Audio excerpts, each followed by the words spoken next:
I'm so passionate about getting off of Facebook and having, us get control of our own data and that kind of stuff. And so I was really excited to interview you. Coloring Crypto. Thanks for joining Coloring Crypto. Today's guest is Bill Ottman of Minds.com, a social media platform that you can sign up for now, get onto. It's a replacement for Facebook in a lot of ways. And he'll tell you why it's not like those giant evil corporations running surveillance without consent type of things.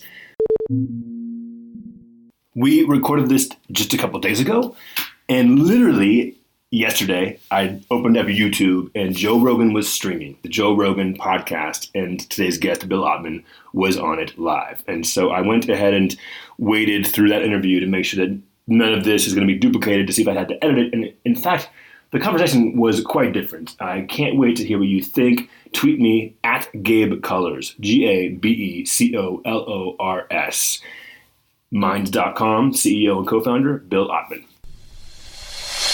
This is episode in our 50s now, and I've been looking the last 20 episodes for, the replacement to Facebook. And I know you guys are kind of describing yourself as a social media network, and I listened to a few of the podcasts you've done outside of this, and I realized you're in a good position right now because Facebook's getting so much hate, and the podcast I heard you're kind of in a great position to get a lot of love, and I want to make sure first kind of get into like the product itself and what you're up to, but then I want to kind of embody kind of a Kara Swisher voice and really push you to challenge what's in the DNA of what you guys are doing that is going to really be different. So why don't you kind of take that and describe to us what Minds is? I mean, I completely agree that everything is ripe for something new to emerge. People are so fed up. It's not just Facebook. It's Google, it's Twitter, it's Microsoft and Apple. And they're all under the same proprietary surveillance model. And, it's sort of surprising to me that none of them are realizing that they need to step up and do something from a foundational point of view completely different, which is why, we believe that free open source, privacy focused, working towards decentralization, all of these types of things are what the next major networks are going to care about. So, I hold my feet to the fire. Ultimately, I don't even want to be in a position to, even have like the keys to even be able to do anything that could put anyone else in a vulnerable position. I think that the issue is that it's all centralized. Now, centralization is not inherently evil. Central servers allow us to do really powerful things. And then decentralized, more peer-to-peer solutions allow us to do really powerful things as well. So we ultimately see it as sort of a hybrid model. And just the high level view about what we're up to is that, Minds, the app, feels very similar to other social apps. The main difference being that you have a wallet and you earn tokens every day for your contributions and the engagement you receive. And before we get too far into the specifics, I really do want to drill down because I've been on Minds now for a whopping 48 hours.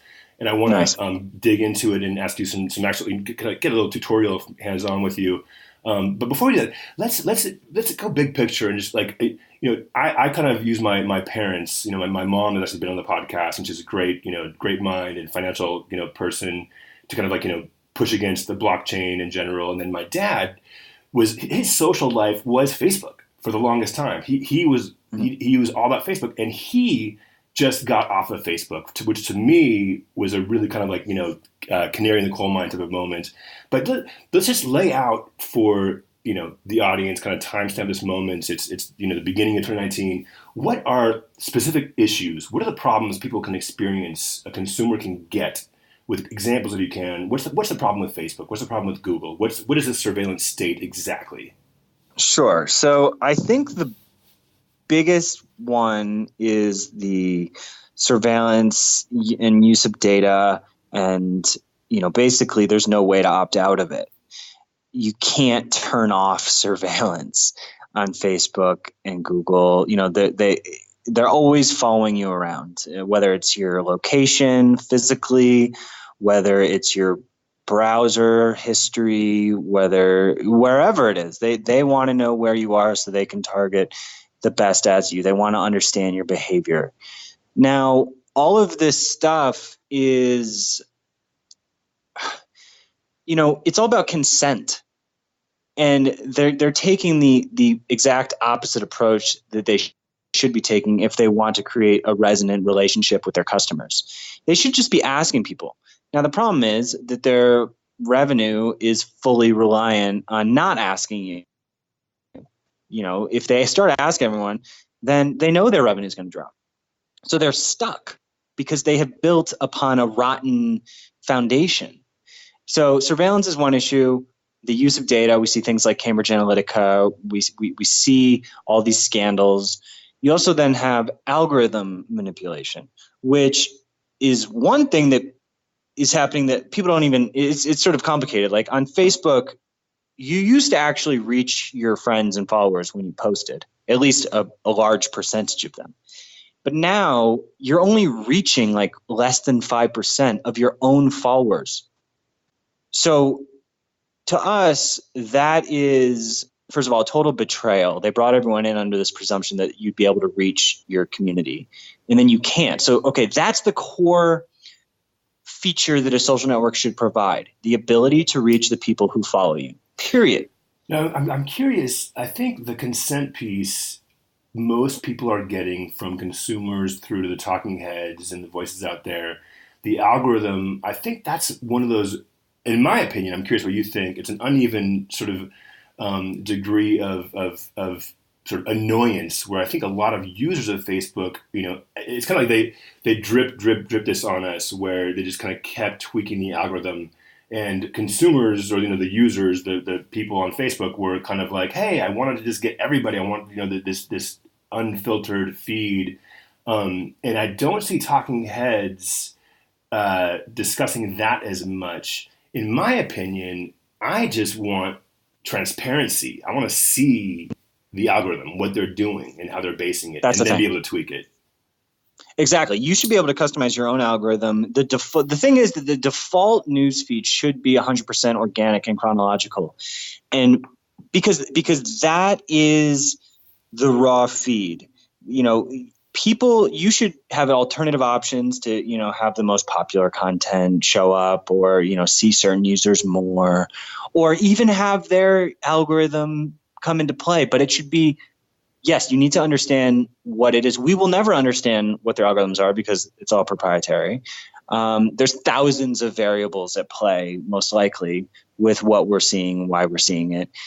And yeah, so we've committed to just being 100% raw, organic, chronological by default. And, everything beyond that, people should be able to decide themselves. Let's get into Mind. I keep wanting to call your company and your product Minds.com. I don't know, because just Minds is like this monosyllabic word. You know what I mean? It sort of feels a little bit easier to say Minds.com. That's fine. Okay. So, but before we get into like talking through... Yeah. Let me just drill into a few of the other major issues. Yeah. So you also have this. Well, the transparency is essential.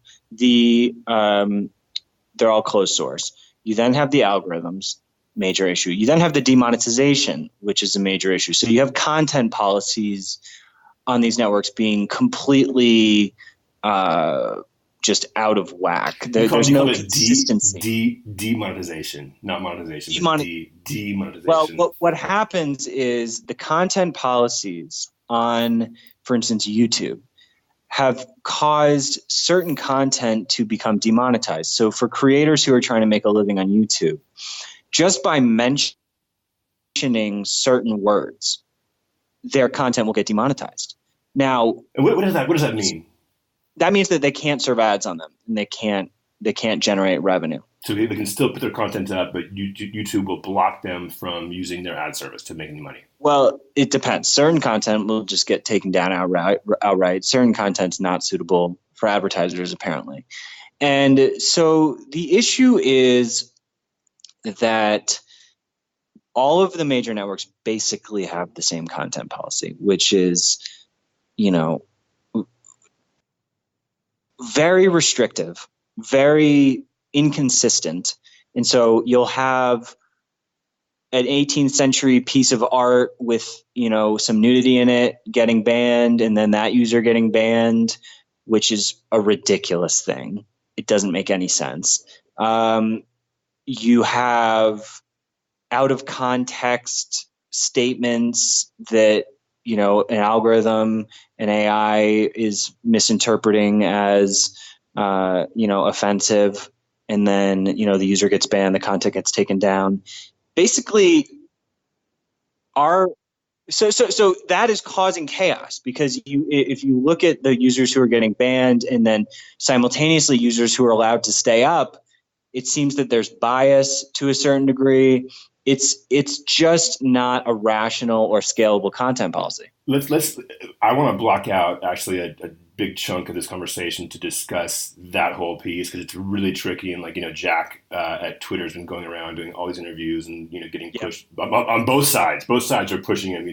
So I want to do a chunk on that topic with you. But let's finish up. So we've got the issues with Google, Facebook, these massive companies that we depend on to really engage with the world these days. We've got this lack of consent, hidden kind of points where they're not telling us what they're tracking, but they're tracking everything. The algorithm, they're not giving us any view of what that is, and certainly not control of it in terms of what we see on our feed. The demonetization, and so what else is wrong with these guys? I mean, then you just have the fact that the architecture itself is completely centralized. So it's like we're all putting our data into these giant silos. And again, centralization is not inherently negative, but I think that for the top global networks of the world, it needs to be at least hybridized so that the communities can have some level of confidence that it's, the network is bigger than the corporation. That's interesting. Yeah. Okay. I totally buy in, and I think we'll kind of flesh these out. And I think that topic of centralization, decentralization seems like one of the kind of half dozen themes that bring people in to being a believer in the whole blockchain concept. And so it's kind of, to me, it's something that can always be kind of I feel like we're still looking for metaphors that are going to help the general public get that concept. But let's hey, before we get into minds.com, your product, your website, this replacement to Facebook, as I'm going to call it, dude, I was researching you, was really excited to get you scheduled, and then taking a break from, listening to your podcast and recent stuff. I listened to a lot of Joe Rogan and, watch his live stuff sometimes. I skip the MMA stuff, but I'm a big fan of Andrew Yang, the UBI presidential candidate. So I was watching an interview, and then I looked at who Joe Rogan has scheduled up to come up, and you're on there, man. You're going on Joe Rogan. I am next week, Dude, Tuesday. That's incredible. You got to tell me, how did that happen? That's amazing. I mean, he has the #1 podcast in he beats the New York Times. Yeah, dude, it's awesome. He's really open to understanding both sides of the equation. I think that he makes an honest effort to understand both sides. Even some people, I would say, even criticize him for how balanced he really tries to be. Give us the story of how. So, did you have a connection, or do you guys, your people just I'm kept friends hammering him? I'm friends with Abby Martin, who's been on his show a couple times. Who's that? Is she she's a journalist for New York Times? No, with a couple different outlets. I think she was with RT for a while. Oh, yeah. Telliser. Yeah, she's a great independent journalist. And, more on the progressive side of things. I don't really fall under the left-right thing, but I think that she's a really cool person and very intelligent. And so yeah, he's been going on the social media tear. He had Dorsey on. There was all sorts of controversy about that episode because people were sort of upset that, he didn't dig in enough into sort of why these people were getting banned.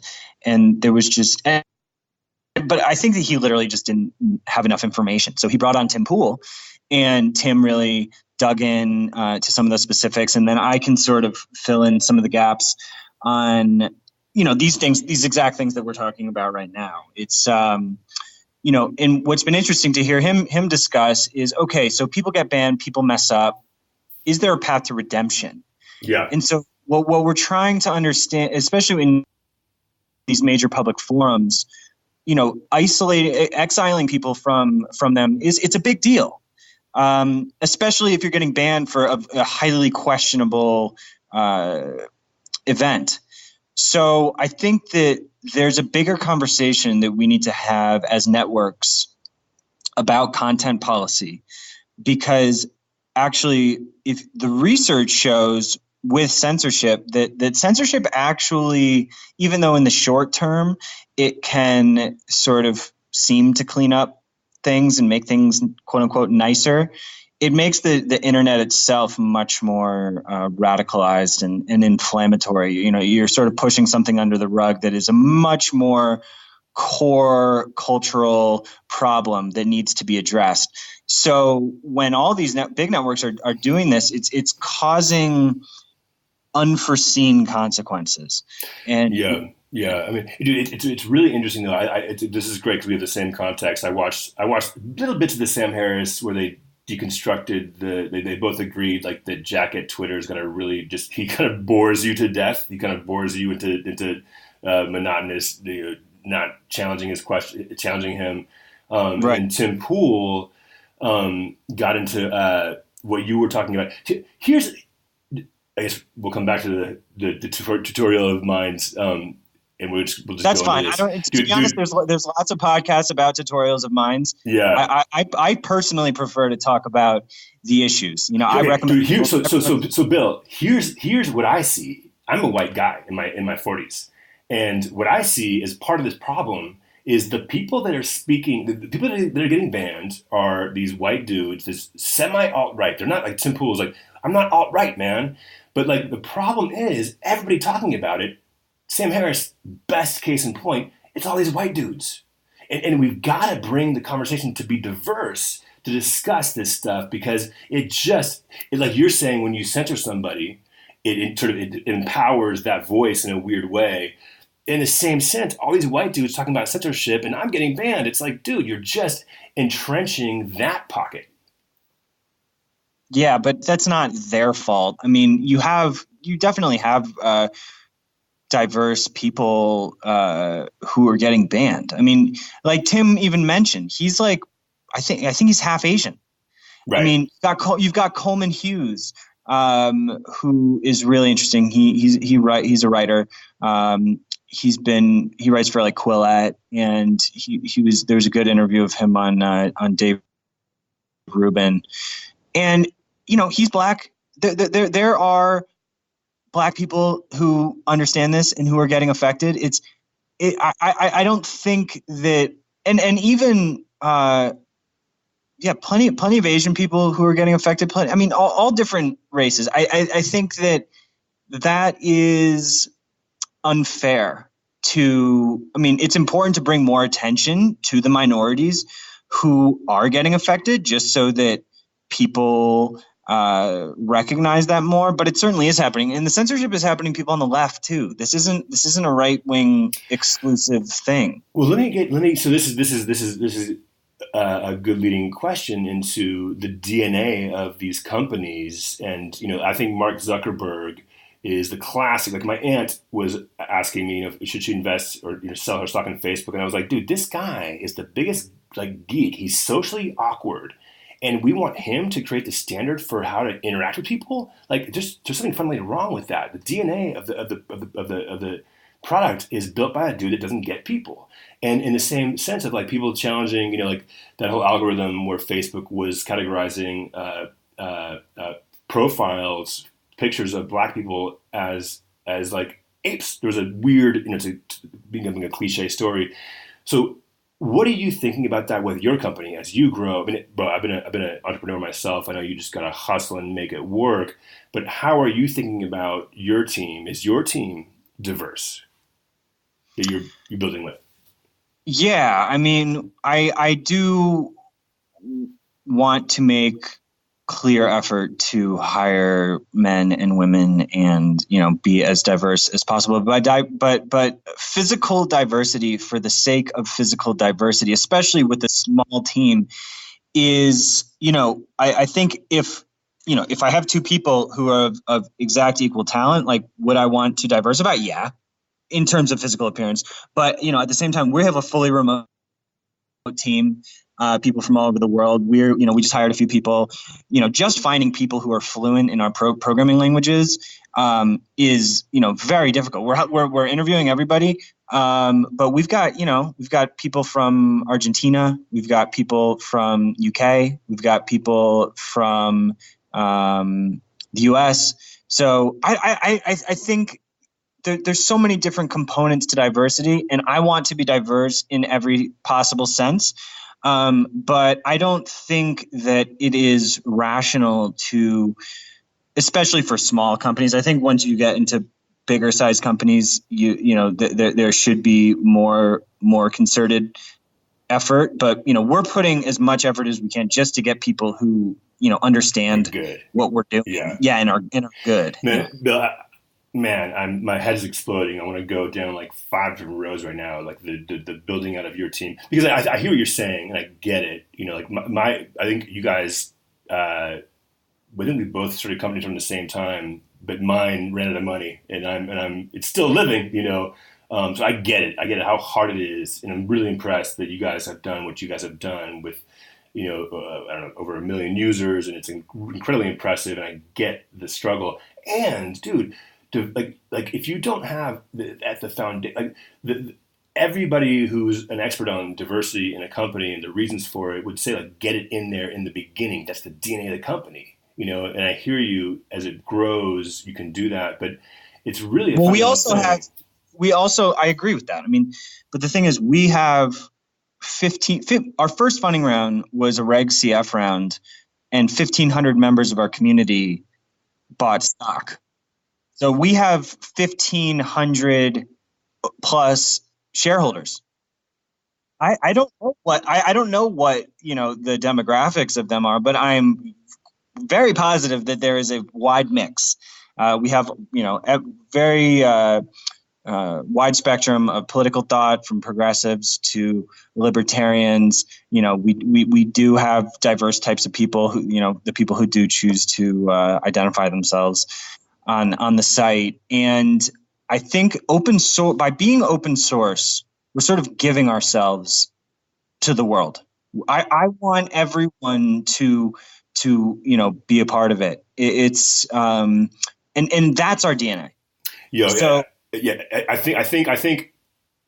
I'm feeling my listeners right now of like, I get what you guys are doing and why this topic is interesting to me. But let's maybe come back to that. Let's get into minds, man. Like, I think I was very impressed. I really was surprised. And everybody who's interviewed you so far, so I'm listening to them and I'm like, their podcast, and they're like, how come I haven't heard about this? So you guys, to me, and this Joe Rogan thing is going to be just a launching point. Like, it seems like you guys are in a good state with your product. I was like, well, where's the app? So one bit of feedback was like, I didn't see on my desktop, on my laptop, that there was an app. So I went and I just looked for it, and I found it, and the app is great. So your product is solid, man. So here's a question. So for folks listening, it's basically the look and the feel is similar to Facebook. You pick your followers, you guys are calling it subscribe, so to sort of similar to Twitter, where I picked to follow you kind of thing. Yeah. Is that how? Yes. Yeah. Exactly. Explain that, the thinking around that. Why not do the friending thing like Facebook, and why call it subscribe as opposed to follow? Well, we're considering doing a friend thing, which is like a mutual connection, and I'm open to that. I think that we call it subscribe. I think follow is, even though it's a little bit more of an elegant word, it's a little bit of a weird word. Yeah. Because I'm following you. Yeah. So I don't want followers. I want, if people want to subscribe to what I have to say, and maybe that's semantics, but dude, I can only imagine like the weekend retreats. You could spend the entire 3 days talking about this, and it doesn't really matter. Yeah, but it is exactly. So,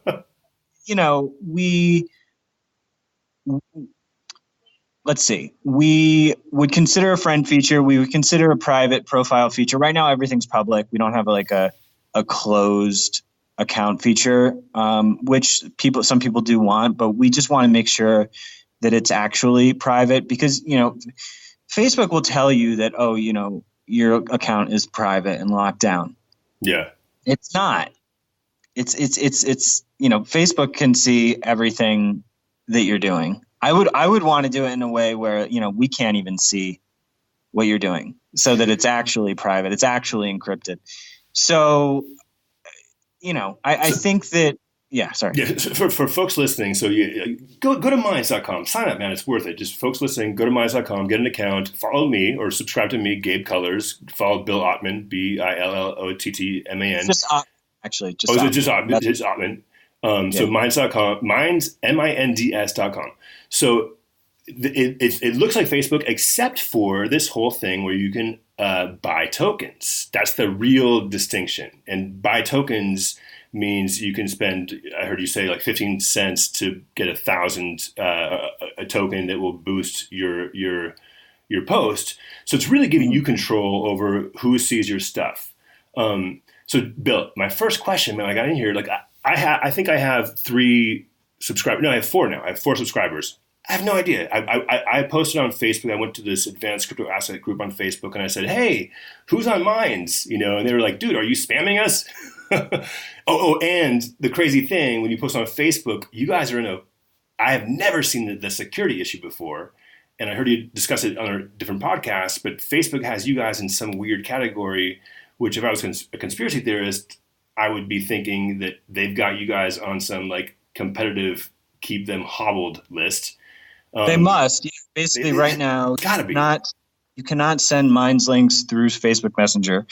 And I think you have to do a CAPTCHA in order to post it to the news feed. And they're calling us unsecure, which is ironic because I'm pretty sure that Facebook, just compromised like 50 million users and, has the most pathetic data practices of almost any company. So, dude, you got to put them on blast. When you get on Joe Rogan, put them on blast. And if you can do any legal actions or something, like have your letters to Facebook, like in writing, where you're like, hey, why are, like, I've never seen that error before. I've never seen a security warning ever. I did. We sent them a letter, a formal, physical letter. And there's just, to be honest, I don't care though. Yeah. I literally. Well, but it serves the argument of how Facebook is completely missing the ball. I mean, maybe you're right. Maybe you're completely right. Ignore that stuff, move on, whatever. But it's just like, my God, it's like Howard Schultz staring into the light of ignorance. Facebook is just missing it if they're going to block you guys. Anyway. Yeah, and then we took down. Google basically was giving us issues in the App Store as well, and they were telling us, you could resubmit. But that just over like, it wasn't even like it was like a girl in a bikini or something. But really? Okay, yeah, we have a more open content policy. But guess what? Go ahead and search for nudity on Twitter. You will find tons of it. And this guy, Tim and Joe brought this up, that it's there. Everyone knows it's there. They're clearly not proactively banning these accounts. And the thing is that for us, it's all about user control. I'm not personally into that stuff. I'm not into a lot of content, but I think that it has a right to exist as long as it's lawful.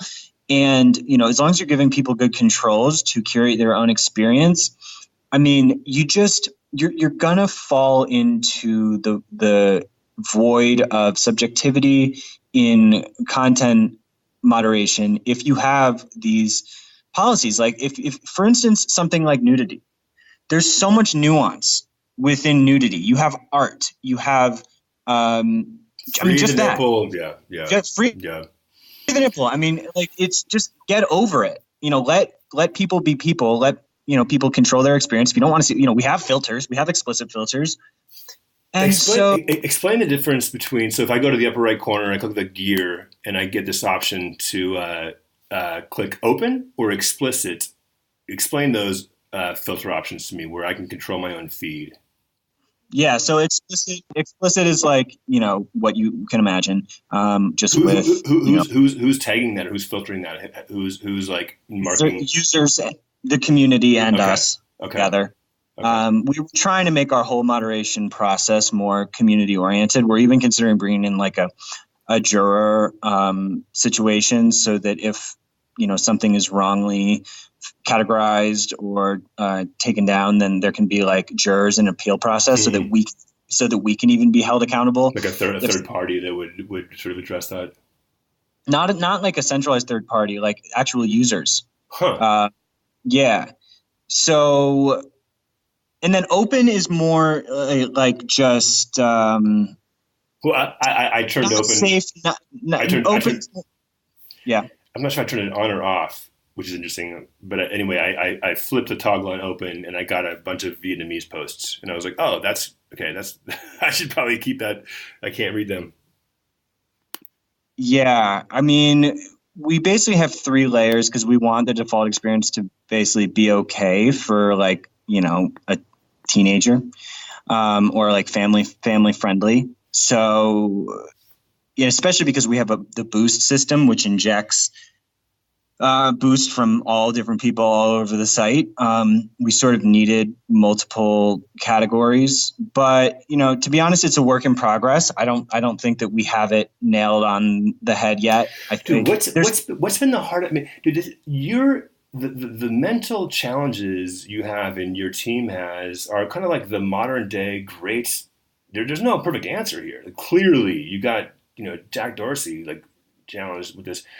What's been some of the most surprising as you've been growing this business and choosing things like this? How do you empower people to control their data, to not see a bunch of what have been some surprising moments or decisions that you've made, or even outstanding issues? Just share a little bit of like this process as you're kind of on the frontier of I don't know. It's an intellectual frontier, man.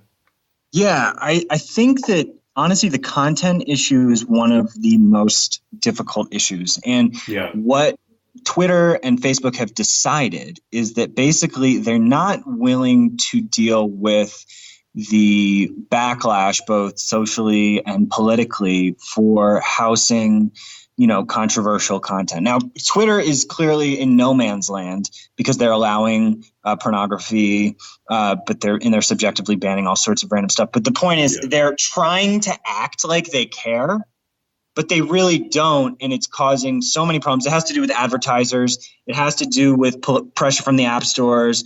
They're trying. Jack seems so believable. He just seems so cool. So, but like, okay. The thing is, he is cool. Okay, and it's not about people. I did a post about this the other day. People can be nice and people can be cool to hang out with, talk with, but that doesn't mean that their business practices are ethical. Okay, you could have a beer with the president of the United States. Obama, Bush, Trump. You could have a fun conversation with all of those people. Okay, some people are going to think they're cool. Some people there's lots of people who do horrible things who are cool. So, just because Jack is cool in the sense that, he seems like a decent guy. I don't know. He's not particularly fascinating to listen to, but I think that based on seeing what he does, he's a moderately cool person. It doesn't matter. What matters are the actions that his network are taking on people, and we need to hold him and others to the fire, whether it's a politician or a corporate leader, to the fire over these issues, especially when there's, public forums. So, and I want the same to me. And I also want to engineer myself out of the equation. So I'm not this person who is making all of these decisions. What a horrible job. I mean, that's the worst part of the job, like, especially in these edge cases with regards to content, like, stuff that's like borderline legal, borderline illegal. Like, we tend to err on the safer side. So if something is borderline, because we're not fully decentralized. So we do have to make some of these decisions. That's the worst part of the job. But at least we have created a content policy that is so much more open so that we're dealing with a lot less of that kind of drama. So you've got this other project, Nomad, that is in concept a fully decentralized version of what you're doing. Is that sort of right? Yes. Okay. Yeah. We're hacking on that this weekend. And so that'll be like a parallel network, which uses DAT protocol, which is fully peer-to-peer, sort of torrent style. And, all the content, it's not even on our servers. So it's not, there will still be issues that come up, I imagine. I mean, like, look at what happened to Napster. So this is where, who was the podcast? It was my favorite one of the one I heard of with you, where he mentioned Tron, I think, bought BitTorrent. Oh, BitTorrent. Which podcast was that you were on? I don't remember. So anyway, the concept is like, with the blockchain is too, let's just say, like, it's so sort of stoic and slow and rumbling. You can't store an entire social network of content and people's data on a blockchain.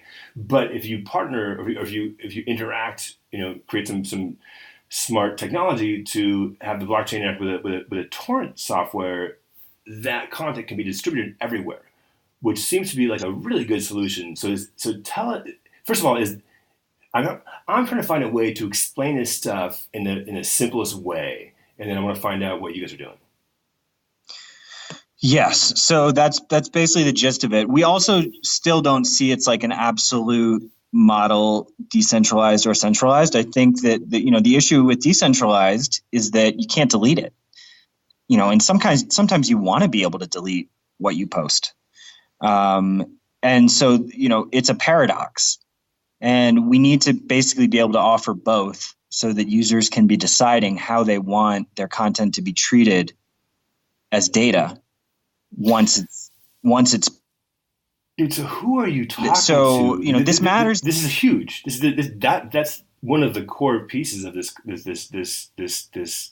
frontier.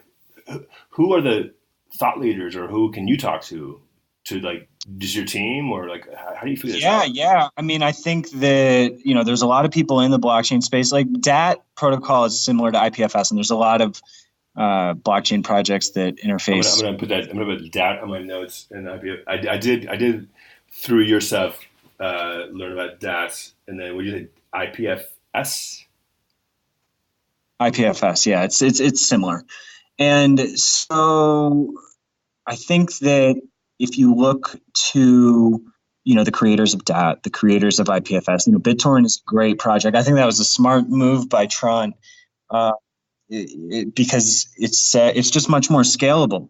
There's other problems associated with it, but then the funny thing is you have Jack Dorsey sort of pumping Bitcoin, which is good. Okay. But, the Cash App is a proprietary, you can sell Bitcoin. They sell Bitcoin on there. It's all proprietary. So it's like he's acknowledging the power of open source if he's acknowledging Bitcoin, which is open source. But for some reason, he's not applying that principle to his companies. So, my whole thing is I don't, to replace Facebook, to replace Twitter, Google, like, okay, yeah, that's sort of like a good marketing angle for us. But ultimately, these networks are so big and they're so integrated into everybody's lives.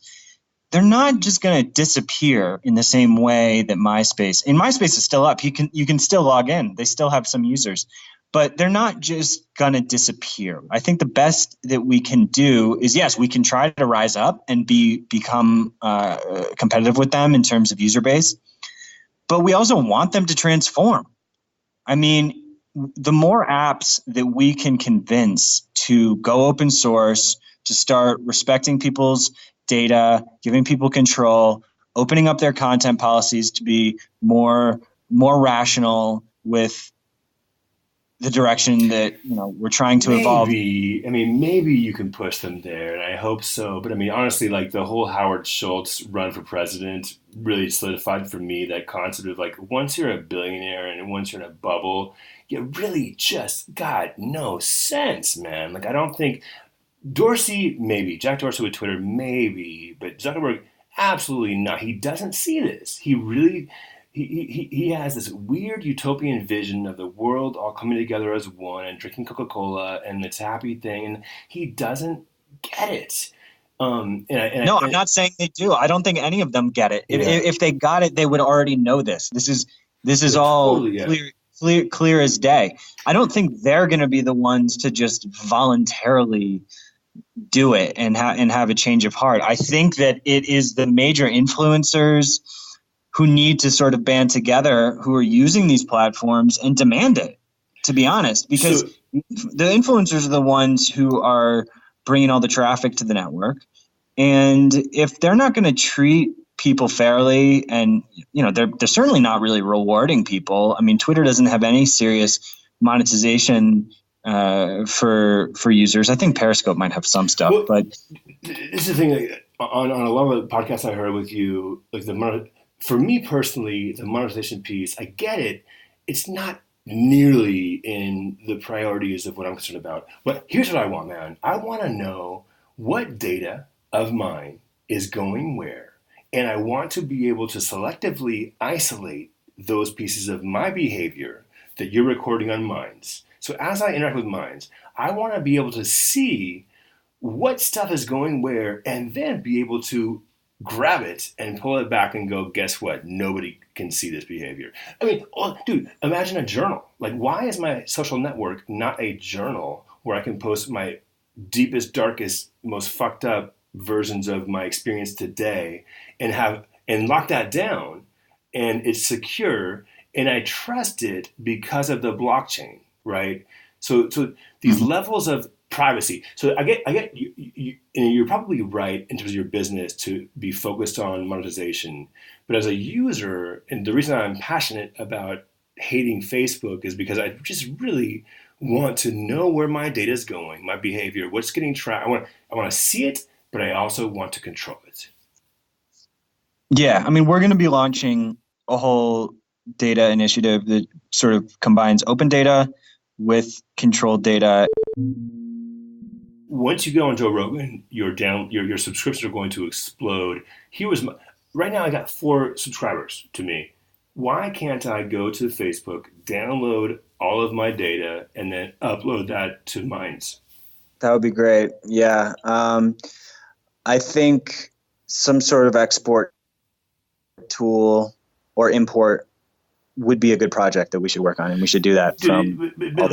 Bill, it's so funny. It's like Facebook, LinkedIn is the worst ever. Like these guys, they haunt my contacts. And you guys, maybe you're being a little bit too cool. Like, dude, I want to upload my contacts and find out who's on Minds and get some, you know what I mean? Like the only problem with that is that your contacts didn't say that you could do that. Oh my God. Yeah. Okay.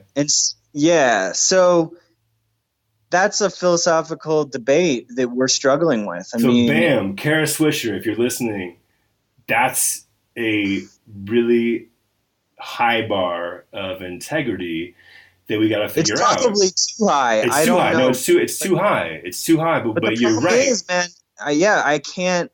We've had debates internally about doing it, and we would probably have 10 or more million users right now if we had been doing that the whole time. Well, okay. Integrity aside, like what are the technological or the issues of like just not all my posts, but just can you figure out who are my friends on Facebook and are they on Minds? Like that piece of it. That would require us to use Facebook's APIs in order to like show you, which of your Facebook friends are on. And we're really just trying to not use Facebook's APIs because then their tentacles are in us. But I agree with you that the ability to find people, we're this weekend we're launching a suggested channels feature, which will show you people relevant to you based on, who the people who you're subscribed to, who they're subscribed to, that is going to get more intelligent. But I mean, what you're talking about is one of the most important problems that we need to solve is how do you find your friends and people that are relevant to you in an ethical way. So that is high priority on our list.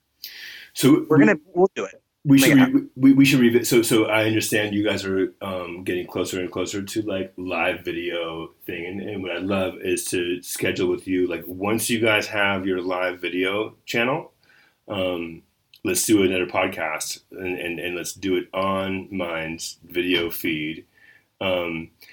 Here's man. So I get it.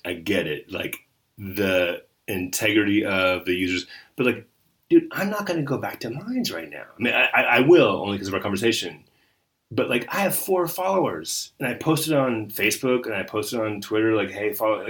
Like the network effects hasn't kicked in for my group. You know what I mean? Like folks I know. So what's going to bring me back? Well, if you want to get more eyes on your content, that should bring you back, because I'm positive that if you boost all your content on Minds, you're going to get. I mean, how many likes are you getting on an average post on Facebook? Oh, well, dude, it really the on Twitter I got 400 recently. On Facebook, between 0 and like 12. Yeah, man. I mean, you will if you boost everything that you post for 5 tokens each, you will get better reach than you get on those networks. And so, from the creator perspective, that's who is using the app the most right now. I fully agree. You're not giving me the option to leverage my. I have in certain social networks. I have a huge network. Think about what I get it, dude. I have even been on your side of the fence with regards to this exact issue in internal debates. Yeah. And luckily we had people on the team who, were pushing back on me, because I understand we have to initiate the network effects, and we also have to maintain integrity. So there has to be a way that we can do it, and we need to figure out what makes sense. But I mean, I fully agree. You need a way to quickly find the people who matter to you, and it's not easy. Well, I think these questions are super dorky, but very fundamental to the future of our experience and how digital technology either pushes us away from humanity or engages us. And anyway, you guys made channels. So when I sign up, I'm a channel. In Facebook, I can make a group or I can make a page. Right. If I want to make, so I'm Gabe Colors. I post on politics, which I'm trying to stop doing, but I post on color, I post on crypto.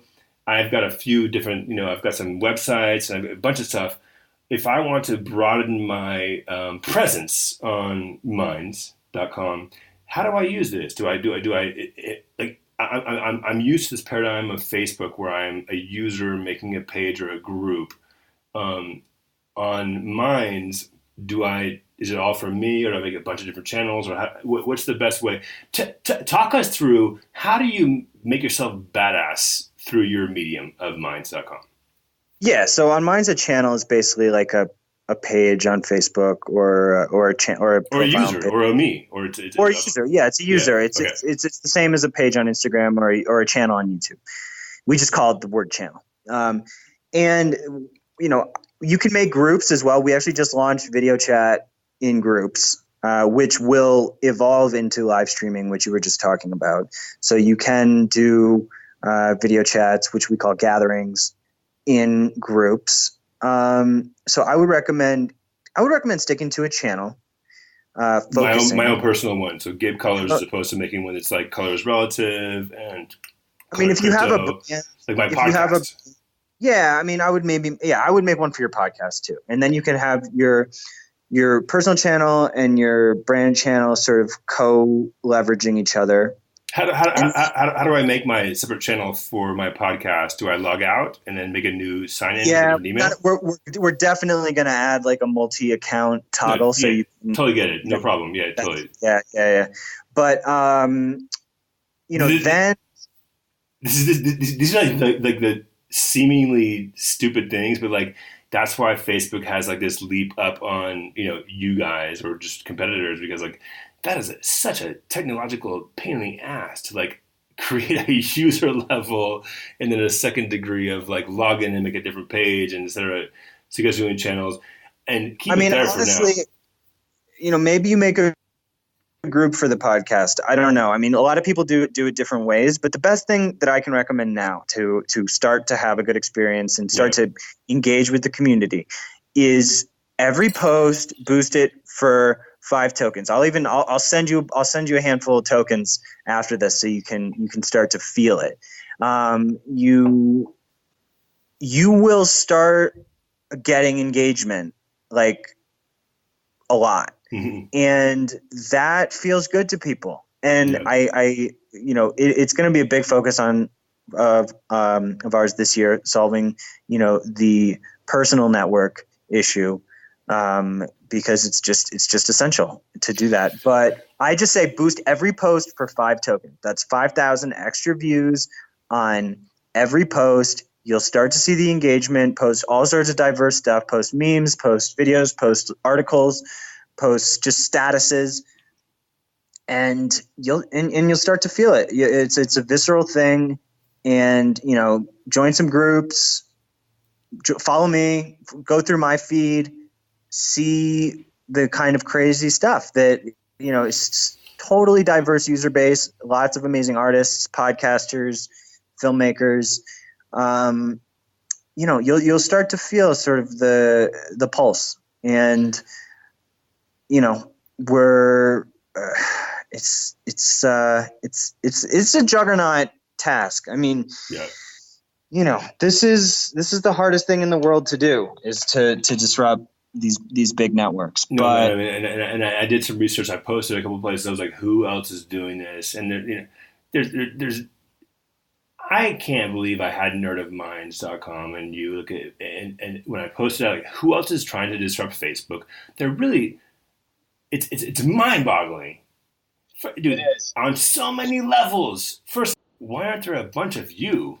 And it doesn't seem like there are. And I'm not even going to ask you. Like, we have no more time. Like, Well, what I will say is that's exactly the key. There's a huge chasm between the handful of alternatives that do exist and then the major networks, which is a good thing, because network effects, once they ignite, it's going to happen. So we just need to position ourselves to leverage the network effects. And, this problem that we've been discussing on this call is probably the key issue. And yeah, man. I literally, but here's the thing, as your team is probably telling you, like, once I download all my Facebook, they're probably not on Minds. So it's my job, and I'm going to do this, man. Hey, Bill, I appreciate your time. I really dig this conversation. Are you going to be in Los Angeles for the Joe Rogan call? Yes. Gotta be, yeah. And you're based in New York, or where are you based? I live in Connecticut. Dude, let's go out for lunch, or I would love. I mean, I can only imagine after doing the Joe Rogan interview, you're going to be like super hyped. But I would love to, when you're ready, bring it back down. If we could do it on your platform. But I feel like we have just opened up so many issues. And hey, man, I'm rooting for you. Like I'm rooting. Let's keep it going, man. Yeah, I'd love to stay in yeah. touch and keep doing it again. And yeah, I'll hit you up when I'm in LA. All right, then. You're in LA? I'm in LA. Exactly. All right, good stuff, man. Well, thanks for having me. And yeah, have a great rest of the day. Okay, man. Hey, last. I love that when people ask you how to follow you, you're like, dude, go to minds.com/Ottman, Ottman. Anything else you want to close for the peeps with?